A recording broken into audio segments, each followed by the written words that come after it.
Jikalau bukan Tuhan, hidupku hari ini tak ada warnanya.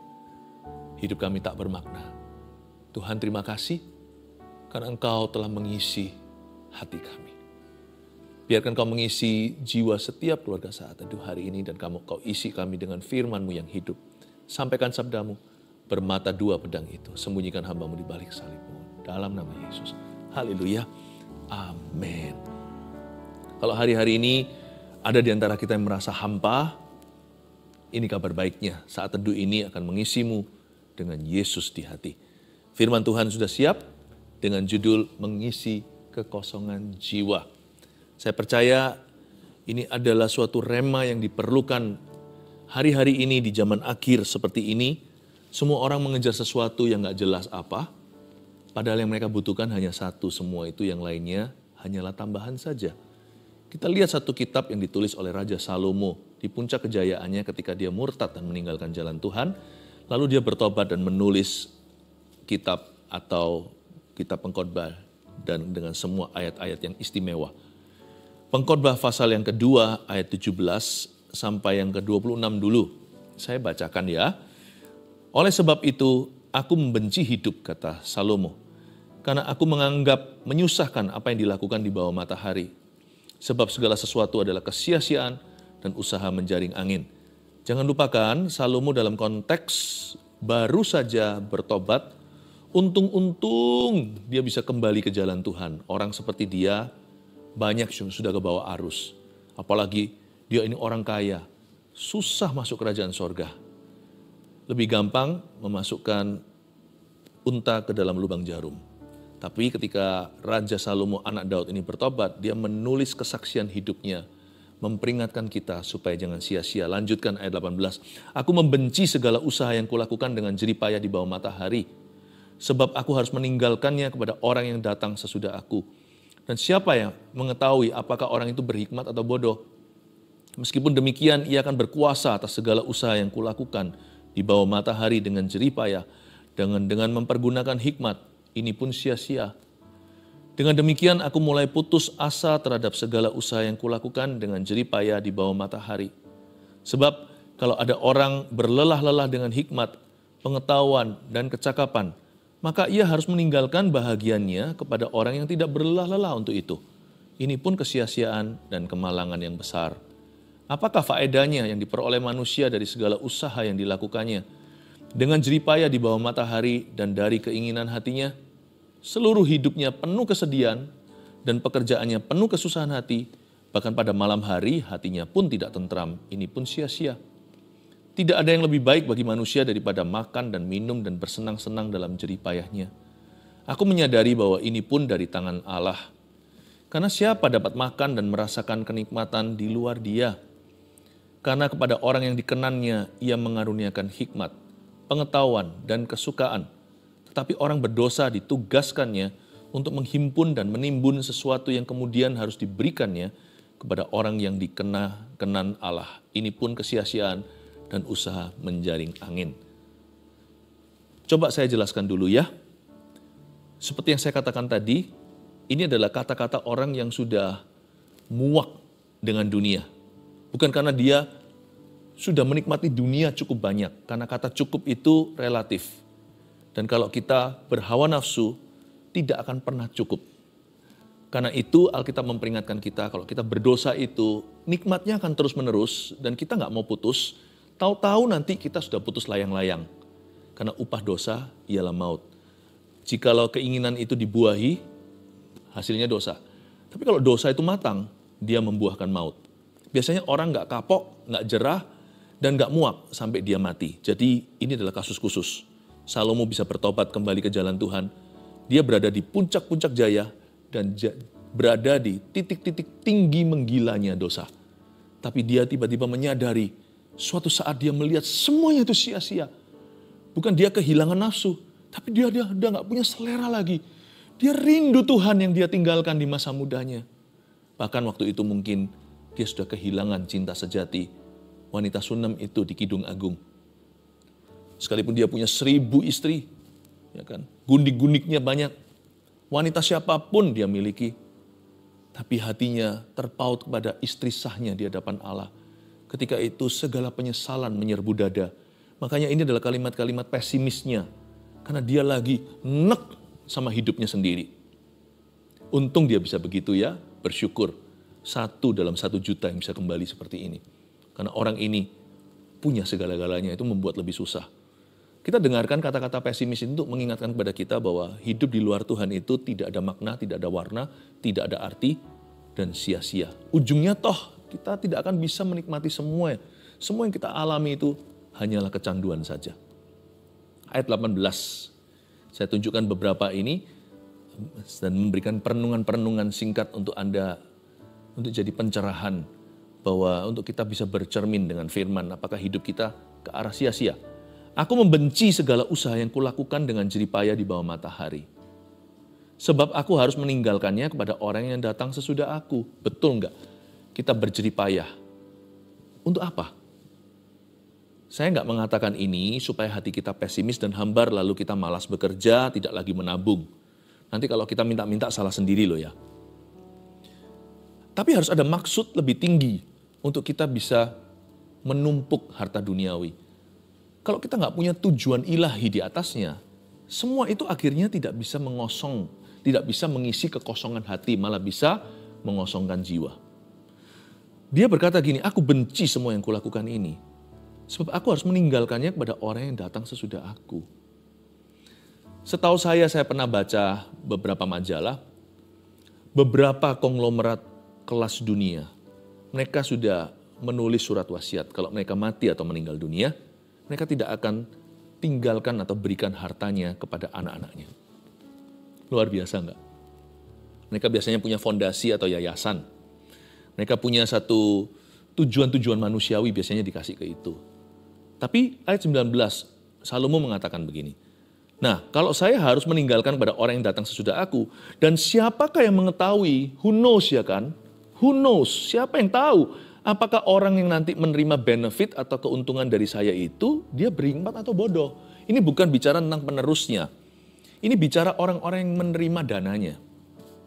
Misalkan satu konglomerat dia menyerahkan hartanya, sebagian besar hartanya untuk satu percobaan untuk menemukan obat bagi kanker. Contohnya, kanker paru-paru atau apa. Nah nanti itu, betulkah uang yang dia tinggalkan, dia kerja jeripaya lelah, lalu akhirnya yang diuntungkan adalah seorang pasien jikalau nanti ditemukan obatnya. Semoga sih kita doakan hal seperti ini harus jadi di bumi. Dan bukannya orang-orang yang tidak kenal Tuhan, harusnya anak-anak Tuhan yang lebih banyak sumbangsih. Tapi misalkan cure for cancer. Nah nanti itu orang-orang yang dibantu itu betul-betul korban kanker, atau mereka kanker juga karena gaya hidup mereka yang salah. Misalkan perokok berat. Misalnya seorang sinner who is also a smoker. Seorang pendosa yang juga seorang perokok berat. Dia buang hidupnya, nanti tinggal dapatkan benefitnya atau keuntungan dari orang yang jeripayah, putar otaknya. Banyakan orang-orang kaya kelas dunia itu tidurnya hanyalah 4 jam, 3 jam. Lalu berujung hanyalah untuk menolong seorang kecanduan yang setelah dia ditolong juga tidak tentu dia bertobat dan berterima kasih. Saya tidak berkata ini berarti kita tidak berbelas kasih. No ya. Saya hanya menjelaskan apa kata Salomo bahwa ujungnya itu ternyata apa ya? Kita harus nolong orang, harus bantu, iya. Tapi kalau kita pikir dari sisi kehidupan kita yang kita korbankan itu, what for? Apa ya? Misalkan kalau seumpamanya cari cure-nya untuk AIDS, HIV, AIDS. Cari obatnya untuk itu, lalu serahkan banyak dana untuk eksperimentasi kan, itu harus banyak klinik-klinik tesnya. Ada banyak saintis dan ilmuwan. Apakah menolong seorang yang jadi korban atau menolong seorang yang merupakan pecandu seksual? Bahkan juga bisa jadi homoseksual. Apa ya ujungnya ya? Kita harus tolong mereka, tolong. Kalau tolong orang jangan pamrih. Kita nggak boleh tanya orang itu normal, straight, atau tidak. Kita tidak bisa tanya apakah orang itu orang yang suci kudus atau pecandu pornografi, bahkan ke prostitusi. Lalu dapatkan semua penyakit-penyakit yang tidak itu. Kita nggak boleh tanya juga apakah orang itu agama ini atau agama itu. Kalau mau tolong orang karena manusia semuanya sama. Tapi dari sisi kitanya itu loh, hidup itu untuk apa? Coba tanya satu pertanyaan yang luar biasa. Padahal ini pertanyaan biasa. Untuk apa kita hidup di dunia? Why am I here? Saya nggak ngomong ini supaya kita yang nggak menemukan jawabnya bunuh diri. Jangan. Tapi supaya justru kita temukan jawabannya. Saya ajak kita untuk melihat pesimisnya Salomo dulu sebelum kita lihat jawabannya. Kita lompat ke ayat 23. Seluruh hidupnya penuh kesedihan dan pekerjaannya penuh kesusahan hati. Bahkan pada malam hari hatinya nggak tentrem. Ini pun sia-sia. Bedanya orang kaya, orang miskin kalau nggak bisa tidur apa? Orang kaya, semua orang mau persen dari dia. Semua orang mau komisi. Bahkan banyak sekali orang-orang yang berada nggak bisa tidur karena pajaknya besar. Tetapi orang miskin juga nggak bisa tidur ternyata, sama-sama nggak tentramnya karena besok worry atau khawatir dia bisa makan. Apa dia bisa makan dan bagaimana bayar tagihan. Jadi ternyata bukan kaya atau miskin yang bisa membuat orang tidur, tapi iman pada Tuhan. Dengan lebih banyaknya harta, orang perlu mencipta lebih banyak lagi harta daripada banyak harta yang ada pada dia untuk bisa menjaga harta yang dia miliki. Misalkan, karena dia itu dia harus punya bodyguard di mana-mana. Karena dia punya banyak barang berharga, maka harus banyak pagernya, harus banyak berangkasnya. Jadi harta harus dijaga dengan harta. Tanya lagi pertanyaan ini, untuk apa ya? Ayat 25, ayat 24. Tak ada yang lebih baik bagi manusia daripada makan, minum, dan bersenang-senang dalam jeripayanya. Ini bukan pesta pora sembarangan, tapi ini bicara soal kita harus bisa menikmati hidup ini sekarang.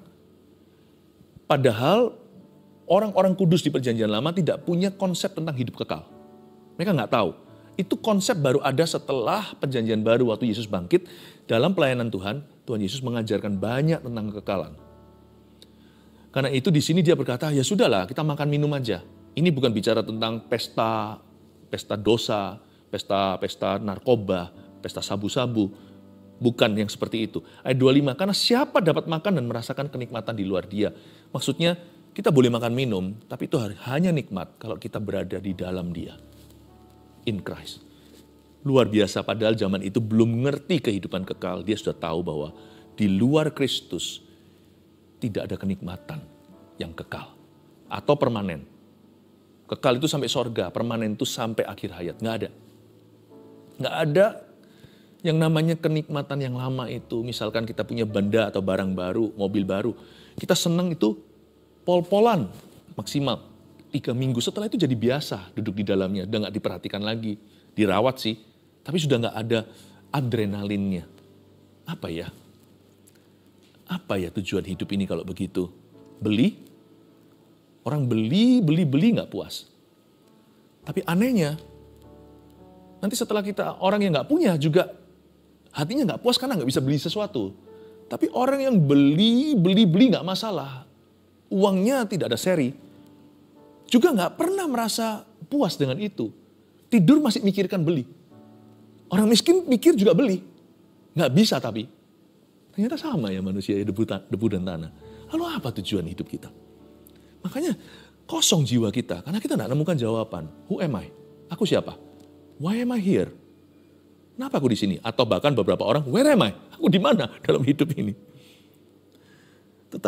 Karena itu Tuhan dikatakan di sini orang yang dikenannya, dia mengaruniakan hikmat, pengetahuan, dan kesukaan. Saya sekarang jelaskan kepada Anda, kepada keluarga Saat Teduh, intinya di mana. Sekarang kita lompat ke pasal 3 ayat 11 sampai 15. Saya bacakan dulu ya. Ia membuat segala sesuatu indah pada waktunya. Bahkan ia memberikan kekekalan dalam hati mereka. Tetapi manusia tidak dapat menyelami pekerjaan yang dilakukan Allah dari awal sampai akhir. Aku tahu bahwa untuk mereka tak ada yang lebih baik daripada bersuka-suka dan menikmati kesenangan dalam hidup mereka. Dan bahwa setiap orang dapat makan, minum, menikmati kesenangan dalam segala jeripayanya, itu juga adalah pemberian Allah. Aku tahu bahwa segala sesuatu yang dilakukan Allah akan tetap ada untuk selamanya. Itu tidak dapat ditambah dan tak dapat dikurangi. Allah berbuat demikian supaya manusia takut akan Dia. Yang sekarang ada, dulu sudah ada. Dan yang akan ada, sudah lama ada. Dan Allah mencari yang sudah lalu. Bingung nggak? Apa itu? Yang sekarang ada, dulu sudah ada, dan yang akan ada, sudah lama ada. Lalu Allah mencari yang sudah lalu. Jangan bingung, saya jelaskan satu persatu. Ini solusinya. Ini sekarang kita memasuki ke suara optimisnya firman ini. Ayat 11, ia membuat segala sesuatu indah pada waktunya. Kalau hidup kita dalam tuntunan Tuhan itu paling enak. Kita nggak perlu menjawab semua pertanyaan hari ini. Allah memberi makna. Semua indah pada waktunya. Kekosongan jiwa kita itu nggak seberapa. Semakin hari semakin terisi. Karena kita punya pengalaman hidup dengan Tuhan. Dan pengalaman hidup itu 1001 rasanya. Kita nggak tahu. Kita nggak terus-menerus kecanduan beli atau kecanduan dosa atau kecanduan untuk memiliki atau mengingini. Karena hidup kita itu punya suatu tujuan lebih tinggi dan kita punya pengalaman dengan Tuhan. Bahkan ia memberikan kekekalan dalam hati mereka. Dia memberi kekekalan dalam hati mereka. Mengisi kekosongan jiwa caranya gimana ya? Poin nomor 1 dulu ya.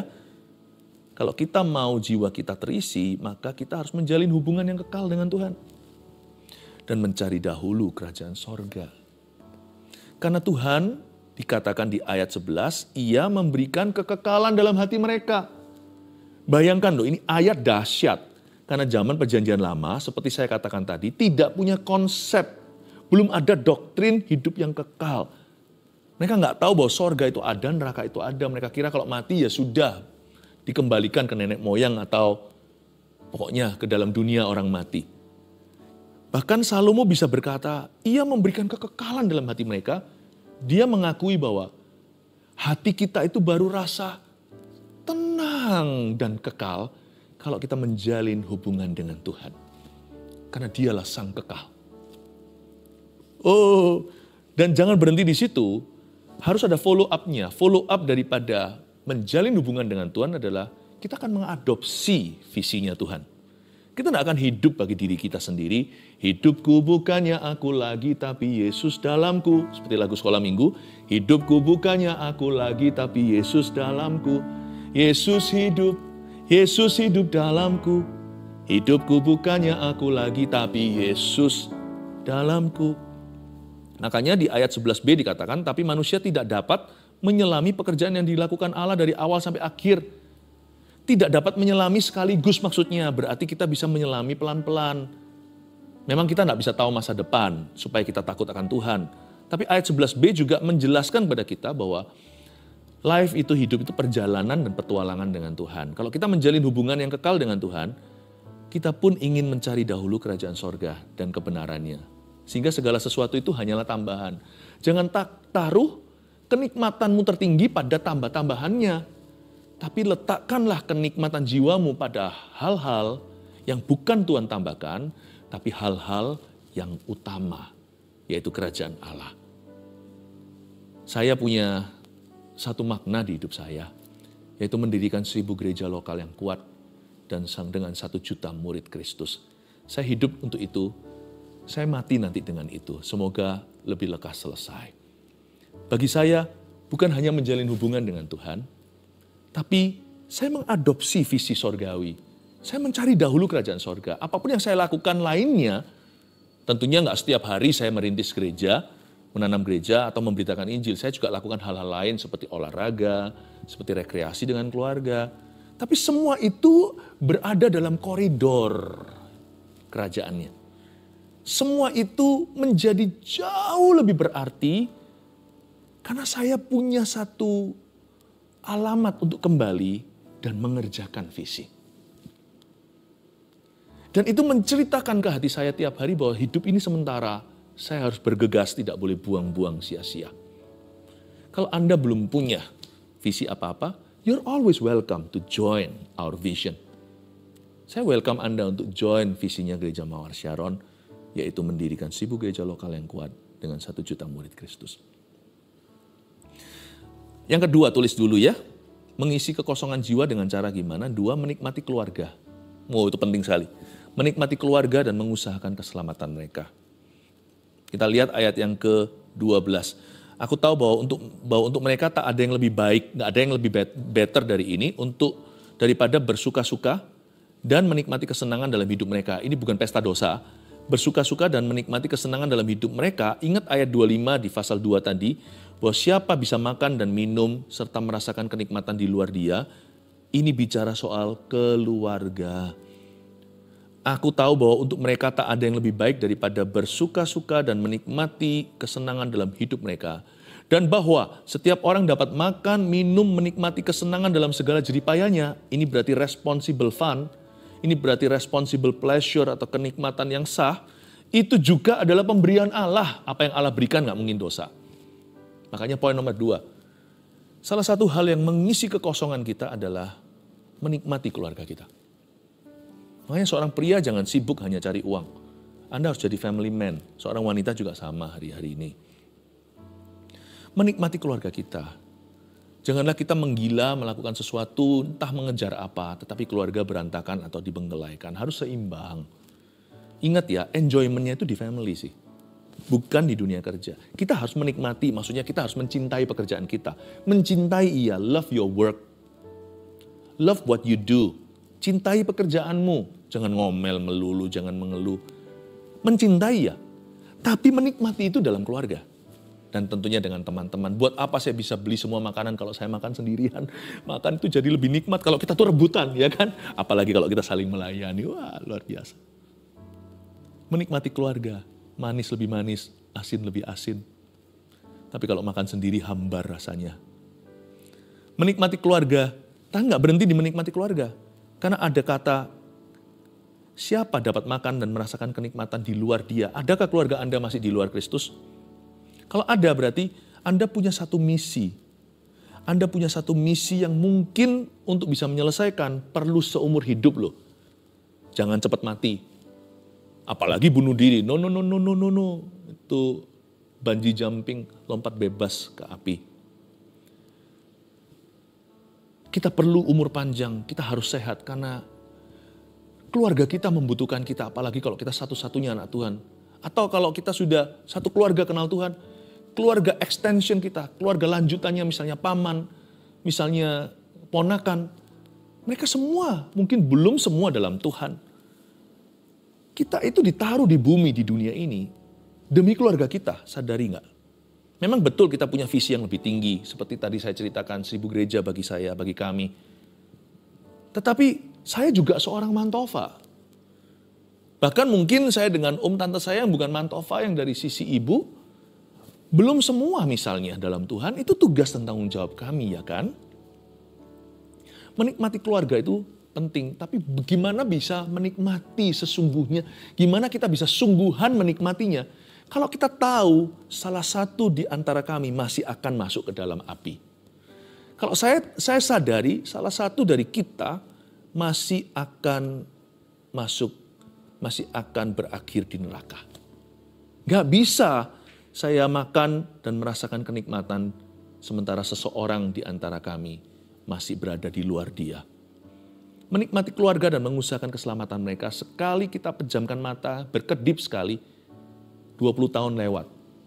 Hidup itu pendek seperti rumput yang muncul sekarang, layu esok harinya. Kita harus bergegas karena banyak keluarga kita yang belum kenal Tuhan. Itu our lifetime mission. Makanya ada orang berkata, hidup ini untuk apa? Jangan bengong melulu, jangan gigit jari. You ada banyak homework. Anda punya banyak tugas menanti. Tidak ada lainnya, keluarga sendiri. Atau family, relatif Anda. Kerabat dekat ataupun kerabat jauh. Nikmati keluarga dan usahakan keselamatan mereka. That is your lifetime mission. Itulah misi yang mungkin perlu seumur hidup untuk bisa rampung atau selesaikan. 3. Mengisi kekosongan jiwa dengan cara gimana? Kita semua akan mati kan? Iya, semua termasuk saya. Karena itu ingat, ini salah satu yang membuat hidup kita berarti. Meninggalkan warisan iman. Dan menjadi teladan bagi generasi selanjutnya. Ini yang disebut di ayat 14-15 saya bacakan. Aku tahu bahwa segala sesuatu yang dilakukan Allah akan tetap dan untuk selama-lamanya. Itu nggak bisa ditambah, nggak dapat dikurangi. Sama seperti umur kita kan. Kita nggak tahu apakah umur kita itu seberapa nanti. Bisalah kita jaga kesehatan, tapi apa garansi? Kita nggak tahu umur kita tambah kurangi, kita nggak berkuasa atasnya. Kecuali ya kita lakukan tanggung jawab kita. Sesehat-sehatnya dan jaga diri, jaga badan. Tapi ujungnya kan hanya Allah yang tahu. Allah berbuat demikian supaya manusia takut akan Dia. Dia yang pegang kunci hidup, kunci kematian. Ayat 15. Yang sekarang ada dulu sudah ada. Wow. Kalau Anda lihat sekarang banyak anak-anak muda yang takut akan Tuhan, saya curiga dulu sudah ada, yaitu papa mama mereka yang takut Tuhan dulu. Mungkin ayah ibunya dari sejak muda kenal Tuhan. Semua itu warisan. Tentunya nggak semua dipukul rata. Ada orang tua baik, anaknya buruk. Anaknya rusak. Tapi juga ada orang tua yang jelek, yang rusak. Jelek parentingnya, tidak hadir dalam kehidupan anak-anaknya satu-satu takut akan Tuhan. Anggaplah bonus betul itu kasih karunia. Yang sekarang ada dulu sudah ada. Dan yang akan ada, sudah lama ada. Tahukah Anda, hari inimu, hari esok anak-anakmu. Hari ini kita itu bahkan masa depan kita sendiri. Yang akan ada itu sudah lama ada. Jangan buat hidupmu sia-sia. Dan Allah mencari yang sudah lalu, tentunya bukan dosa. Kalau dosa sudah dibuang sejauh timur dari barat, jangan dipancing ulang. Yang disebut Allah mencari yang sudah lalu, inilah legacy atau warisan. Meninggalkan warisan iman dan menjadi teladan bagi generasi selanjutnya. Trust me, percaya saya aja sudah. Saya nggak bohong soal ini. Anak ini keyakinan hati. Saya tahu satu orang di antara kita akan membuat perbedaan yang besar sekali. Sebeda-bedanya sorga dan neraka bagi kehidupan seorang yang lain. Jangan pernah berkata, aku ini bukan siapa-siapa. Bukan siapa-siapa buat semua orang, iya. Tapi Anda siapa-siapa buat seseorang loh. Paling tidak Anda, hai ayah, Anda siapa-siapa bagi satu orang yaitu putramu sendiri. Kita itu bisa membuat kerusakan yang cukup parah. Misalnya ada satu orang Kristen pernah berbuat jahat. Lihat, gara-gara itu ada orang yang tersandung imannya dan gak pernah kenal Yesus sampai dia mati. Gara-gara satu orang itu yang berbuat jahat, padahal orang itu adalah orang Kristen. Coba Anda bayangkan, betapa berpengaruhnya setiap Anda. Setiap kita, Anda dan saya, kita bisa menghalangi seseorang masuk ke dalam sorga. Kita bisa merintangi seseorang untuk kenal Yesus. Kita bisa menjadi stumbling block, kita bisa menjadi batu sandungan. Berarti kita juga bisa menjadi batu loncatan. Kita juga bisa menjadi batu tumpuan. Makanya itu, jangan pernah meremehkan dirimu. Kita semua punya satu tanggung jawab. Mungkin kita bukan public figure. Bukan public figure kita. Kita juga bukan pemimpin atau apa. Tapi ingatkan dirimu. Ini makna. Inilah yang mengisi kekosongan jiwaku. Aku harus berlari. Aku harus setia sampai akhirnya. Karena aku akan meninggalkan warisan iman dan menjadi teladan bagi minimal 5 roti 2 ikan dalam kehidupanku. Masa seumur hidup gak ada 7 orang sih? Gak ada 7 orang sih yang Anda bisa pengaruhi. Masa nggak ada 7 orang yang berada di bawah pengaruhmu? Pasti ada. Sekalipun kita junior. Bahkan anak pun mempengaruhi orang tuanya. Coba lihat kalau anak rusak. Orang tuanya pusing 7 keliling. Berarti kita juga bisa membahagiakan papa mama, ya kan? Kita bisa jadi berkat buat sesama kita. Meninggalkan warisan iman dan menjadi teladan bagi generasi selanjutnya adalah salah satu motivasi saya tertinggi. Pernah sekali saya tulis satu lirik lagu. Di akhir lagu itu bunyinya begini, we will die leaving a revival behind. Itu komitmen saya yang sekarang menjadi komitmen gereja yang saya pimpin. Kalau Tuhan belum datang, Tuhan izinkan kami mati duluan, kami akan mati meninggalkan kebangunan rohani di belakang kami. Sehingga generasi berikutnya bisa melompat di atas pundak kesaksian iman. Oh, saya nggak mau jatuh. Saya mau sungguh-sungguh, saya berdoa tiap hari masuk hadirat Allah, baca Alkitab lebih banyak dari kebanyakan orang. Karena saya ingat keluarga saat teduh. Saya mau meninggalkan warisan bagimu, bukan berarti saya mau kemana-mana, saya masih muda. Tapi saya mau tinggalkan warisan iman dalam kehidupan saya. Itu menjadi dorongan di dalam jiwaku untuk menjadi teladan bagi banyak orang dan bagi generasi berikutnya. Mengisi kekosongan jiwa, lakukan 3 hal ini, atau lebih tepatnya hayati, maka 3 hal ini akan mengosongkan Anda dari dosa, dan ini akan mengisi hidup Anda dengan kekekalan.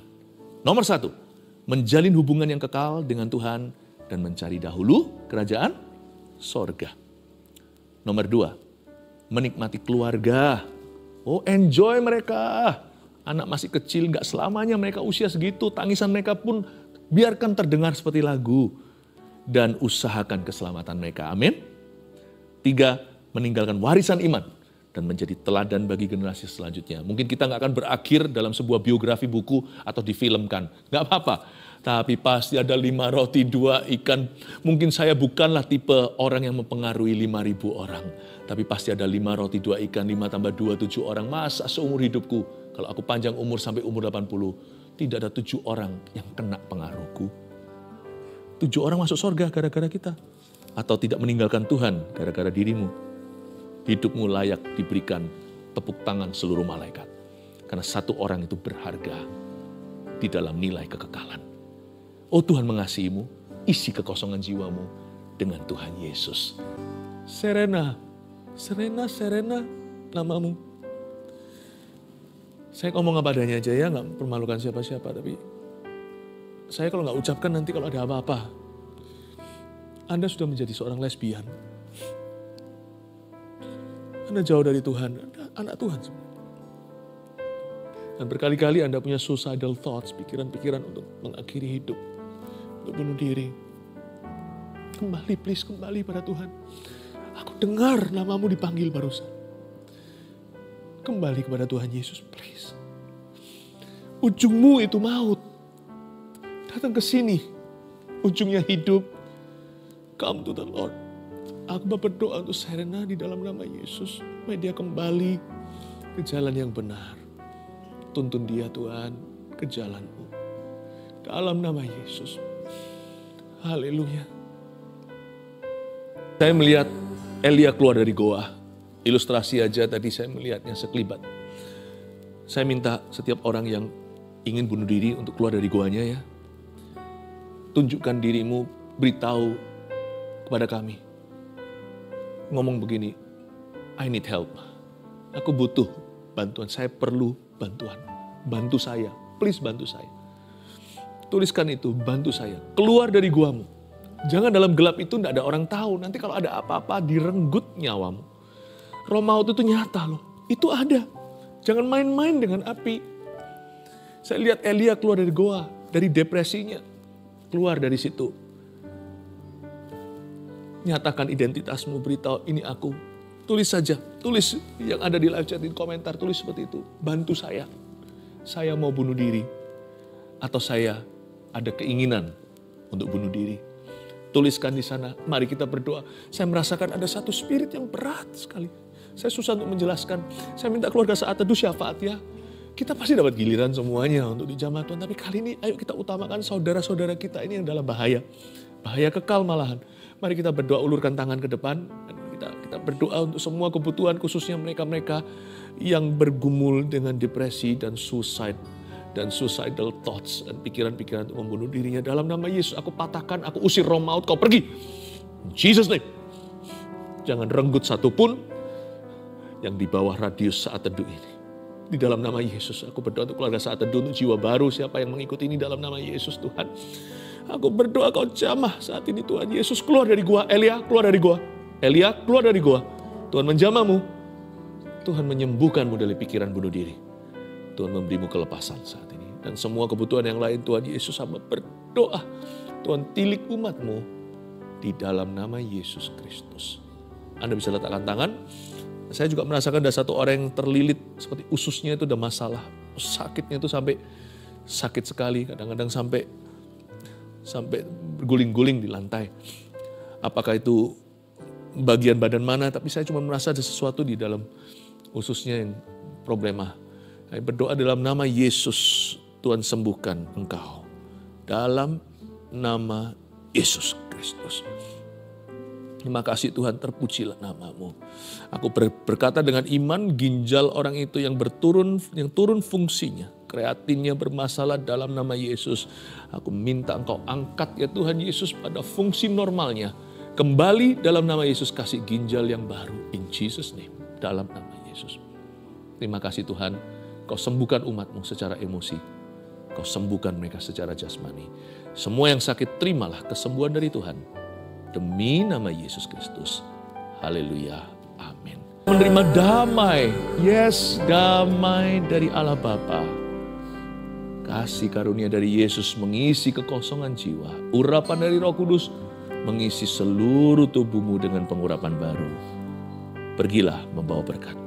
Dalam nama Yesus. Amin. Love you.